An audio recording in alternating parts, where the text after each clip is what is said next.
will, however, be watching it on my phone somewhere in North Devon. Well, will we be And able to? This is what uh, no one's cleared up because they said once fans are allowed back in, we won't be able to watch the games. And will it also, we not were be never on going to early? be allowed to watch games that competed with Sky Games. Oh shit! So I don't know if we can watch these live. That, Oh God, yeah, that's disastrous. I know,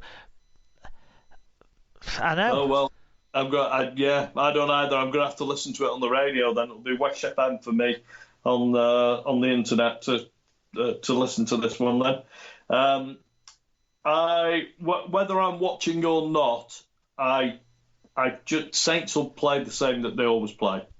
They'll just play the same game again, and I think that will be good enough to see us home against Salford, probably by 10 points. Yeah, I've got Saints by 14. I think the defence will be way good enough to prevent Salford from breaking them down regularly, and then with those touches of class that just seem to pop up every now and again when they sniff out a memory of the Justin Holbrook days and they score a try.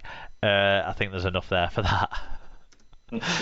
Yeah, the televised game that we will get to see if we don't get to see our own teams, if you're not lucky enough to have your guys at home and enough people allowed to attend. The other game that we'll be watching on Sky is Warrington versus Huddersfield. Huddersfield shown great improvements recently, but still not quite hitting their straps, whereas Warrington kind of have found some winning form. So I think it's going to be Warrington. I'm going to go Warrington by 4 because I think Huddersfield will keep it tasty. Yeah, I'm in that same area as well, Mark. I've said Warrington by 2. And then a bit of a tough one to finish up on, Hull FC versus Catalans. I think this was the last game to get confirmed that would be moved to Monday out of these Super League games, and I know that Sarah's happy about that because she will be back in situ watching her beloved Black and Whites, which will be great to hear about. I think I'm basing this a bit on the weekend's performances, but as long as Hull haven't peaked with that performance and can keep it up, and Hodgson can get a consistency into Hull that I think Radford never could after those highs, like a big cup win. So I'm going to give Hodgson the benefit of the doubt on being able to do that, and I'm going to say Hull FC are going to win by 8 points. I'm boringly also going for Hull by 10. So we've only differed on the Leeds Wakefield game, Mark. Yeah, I think my punt on Wakey. Yeah.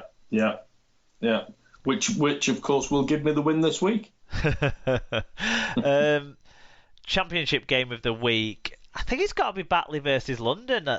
Looking through all the other fixtures, this is probably going to be a test for where Batley are really at. They've started very well, but London are a side with a lot of points in them. London, though, need to sharpen up the defence. So that'll be an interesting one. That's Saturday at 2 o'clock. League One game of the week. West Wales versus Coventry, Saturday at 3 o'clock. Will West Wales repeat what was their only victory last year? Not last year, 2019, weren't it? Was it last year? I don't know. They've beaten Coventry. Let's see if they can do it again, or will Coventry continue the promising start? I think that is an interesting encounter to follow. Women's Super League game of the week: Featherstone versus York, Sunday at 3 o'clock. Sort of Featherstone are, I suppose, appear to be the most competitive of the sides outside of the big sides, along with York. Now York are a big side because they've signed half of Cass. They should be favourites in this, but it'll be interesting to see their progression because obviously this first game was a big emotion game for them. Now they have to kind of fit all these new pieces into a team unit longer term in the run of the mill game. So it'll be interesting to see, I think, this one. It will. Do you want to take us through the NRL Brit picks? Yeah, we've got the West Tigers versus the Knights on Friday at 9. We've got the Sea Eagles versus the Broncos on Friday at 11:05. The Bulldogs Raiders on Saturday at 6, and Sharks Rabbitohs. The Rabbitohs have got some bouncing back to do there on Saturday at 8:30 a.m. Plenty of British action there to Super League action to watch. Yeah, make sure you get your fan views in on all of those games and any other games that you enjoy over the next week for us to talk about on next week's show, which of course will be on Tuesday. So the automated tweets might go out a bit weird, and remember on the Monday night to get your fan views in before you go to bed, so that we'll have stuff to talk about on those games, because we're not used to this concurrent games business. No. How we're going to keep up with what's happened? No, it's all a bit weird. Yeah, fan views required, kids. Let's get them in. Right, that's predictions done. Let's move into the wrap up for the 300th time.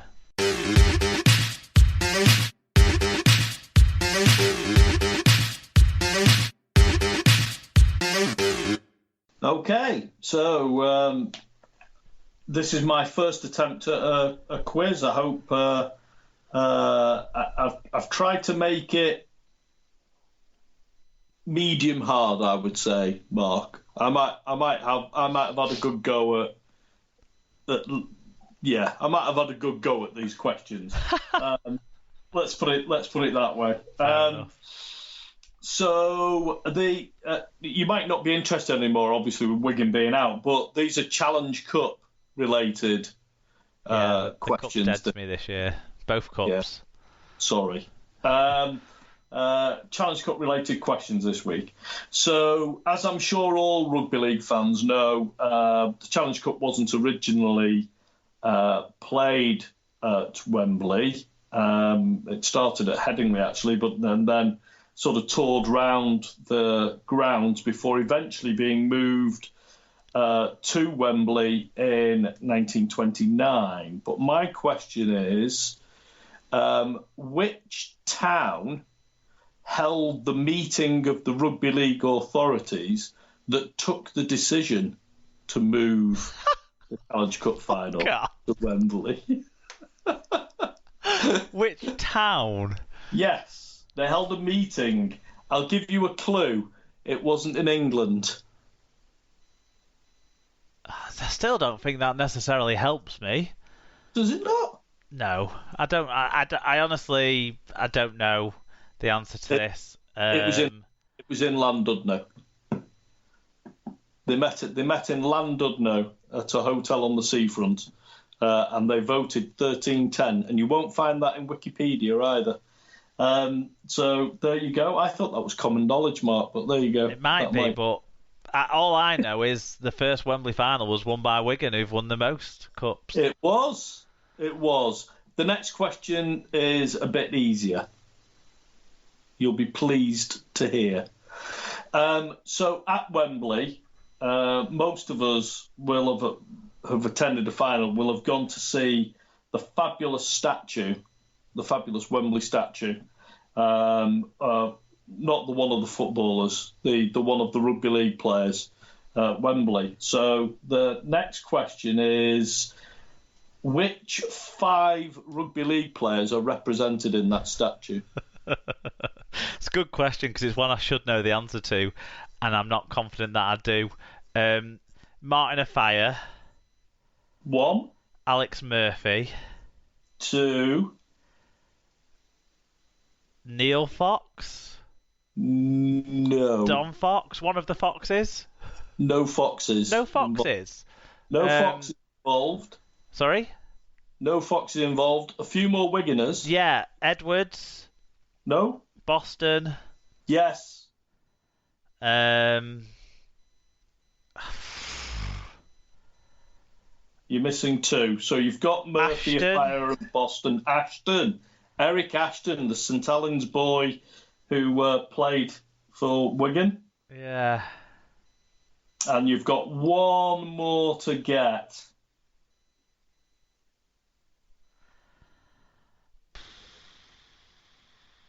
played his rugby in Yorkshire. Yeah, I don't know. Gus Risman. Oh, right. So I that's your associate five. Risman with Salford and Workington. Yeah, Salford as well. Yeah, Fire, Murphy, Boston, Ashton, Do you know, and None. that's one I should know. I feel like I've let myself down there. I've seen the statue a number of times. I'd have had a good go at that one. I'd have had a good go at that yeah. one. And then the last question, and I realise this is going to be a bit of guesswork, particularly since you didn't know, you couldn't remember all of the players. All guesswork, but, yeah. We'll give this plus or minus 3. How many Challenge Cup final winners' medals do those 5 players have between them? I can't even remember who the 5 were now. Ashton, flipping heck, Mark. Right. Ashton, Boston, Murphy, Fire, and Risman. So 5 together. And you can have plus or minus 3.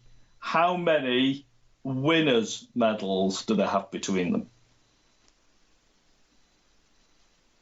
Just as players? Yeah. Yes, just as players. Players winner. That's quite very useful clarification. Just as players.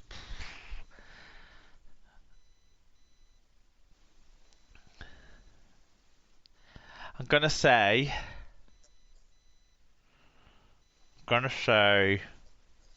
21. Ooh, just a few too many to get my plus or minus 3. It's actually 16. Right. In total. 4 for Martin of Fire. Oh, I had him at 5 in my head, so I'm already one behind there, yeah. 4 for Alex Murphy with 3 different teams. Yep. 3 for Boston, 3 for Ashton, and just 2 for Gus Risman, but with 2 different teams. Right, yep. So there you go. That's what you get when you have older people as your co-hosts. No, it was a good show. quiz. It was a good quiz. Historic quiz. I performed appallingly. I tell you what, much nicer asking the questions than answering them. Yeah, especially at 10:30 at night. But that's no excuse. I would never have got landed. We could have been here for another 300 shows. I wouldn't have got landed. No. Would you not? All right. Okay. No. All right. Very good. Well, now consider that your lesson for the evening. Then you've got a new piece of information. Yeah, without doubt. So next week's show, as we've said a few times, is on Tuesday. It's me and Alan back together next week to go through everything that happens over the next week in rugby league.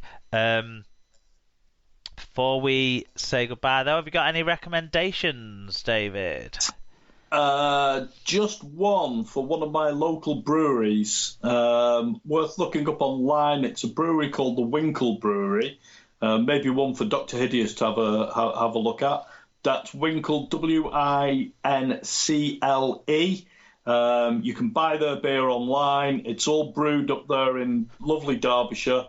And my personal favourite's the Old Oak, but there are many beers to suit all tastes, and I would recommend their beer. It's absolutely terrific. Order some online.